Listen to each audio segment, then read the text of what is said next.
afternoon. If my car suddenly takes flight, don't be alarmed, but we're in the middle of a storm, apparently. I've forgotten its name. Kiara?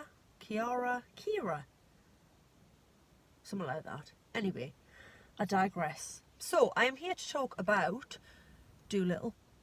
Went to see it yesterday, took my 2 children and my daughter's friend.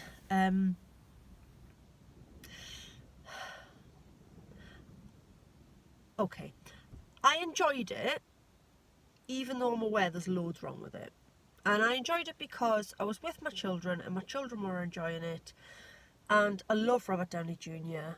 and I wanted to like it, so I kind of put aside a considerable amount of beef that I have with it, because there's a fair bit wrong with it, and you can almost tell that it went through rewrites. Whoa, the sun is suddenly really bright. Where's my face gone? Ah, that's weird, isn't it? Let's just edge over here a little bit so you can actually see me. Yeah, no, that's weird, isn't it? Hang on. So professional. Right, that's gonna have to do. Look like my head's getting chopped off. I mean, all of this is more interesting than Doolittle, if I'm honest. Yeah, I mean, it's based on, and now the sun goes in, brilliant. It's based on the original books. They've been adapted several times before. Most recently, the Eddie Murphy stuff in the late 90s, early 90s. If you want the premise, obviously he's a doctor who can talk to animals.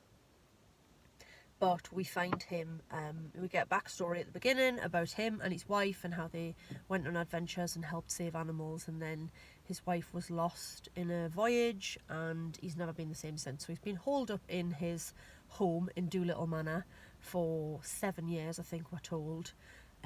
Stark raving bonkers, beardy, clearly quite smelly, just living with the animals and whiling away the days, refusing to face the outside world, until such time as a young lady appears and says that the Queen of England, Queen Elizabeth, is that who she's supposed to be?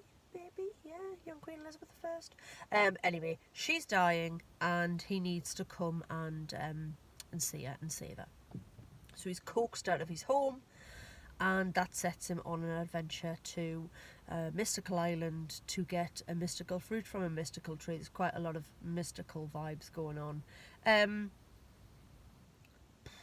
struggling to say much about it, to be honest. Like, if you're taking kids, they'll enjoy it. It looks okay. The CGI's alright. Robert Downey Jr. does his thing. He's supposed to be Welsh. The accent's a bit ropey. It's not awful. I've heard worse. But yeah, I think maybe he thought just by calling people boyo that he would sound Welsh. Voice-wise, for the animals, you've got Emma Thompson in there, who always lends a certain amount of gravitas, even when she's the voice of a macaw. Tom Holland, obviously Spider-Man, to Robert Downey Jr.'s Tony Stark, is the voice of a dog who wears glasses. There's a polar bear in there who wears a hat. I think he's called Yoshi. John Cena is one of the voices. There's a giraffe, an ostrich. I mean, like Marianne Cotillard, the French actress, she's a voice. I think of a fox. Antonio Banderas is in it, in human form. He's a pirate king. Yeah, I mean, it is what it is. It's alright. It's probably going to lose quite a lot of money because it was quite expensive to make, and I don't think they're going to make that back because I don't think it's going to do huge business, unfortunately. Gonna yawn, which I didn't do during the film yesterday. It's alright. It's not great. It's not awful. I know the reviews have been particularly scathing. I was listening to the 5 Live pod earlier, and Mark Kermode absolutely tore a new one.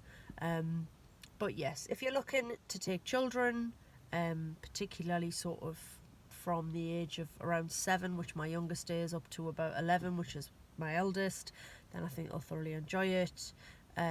It whiled away a couple of hours. Oh, must mention, Michael Sheen's in it. I love Michael Sheen. Michael Sheen's brilliant in everything. He plays the villain in this, and he's a proper moustache twiddling villain in that he actually has a twiddly... I mean, I don't think he actually twiddles it, but it's one of those ones you could twiddle if you wanted to.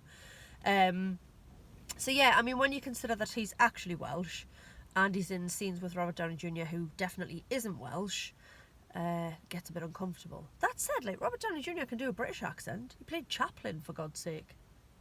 This is the moment where I go, was Chaplin British? He was British, wasn't he? Oh dear God, I'm just embarrassing myself now. I'm going to go and then immediately reappear because I've just been to see another film and I need to review that. But as for Dr. Doolittle or Doolittle, it's alright. Take the kids, wait for it on DVD, do whatever you want to do. It's not bad. It's fairly bad, but it's watchable. Yeah, I think I'm done. Katie out.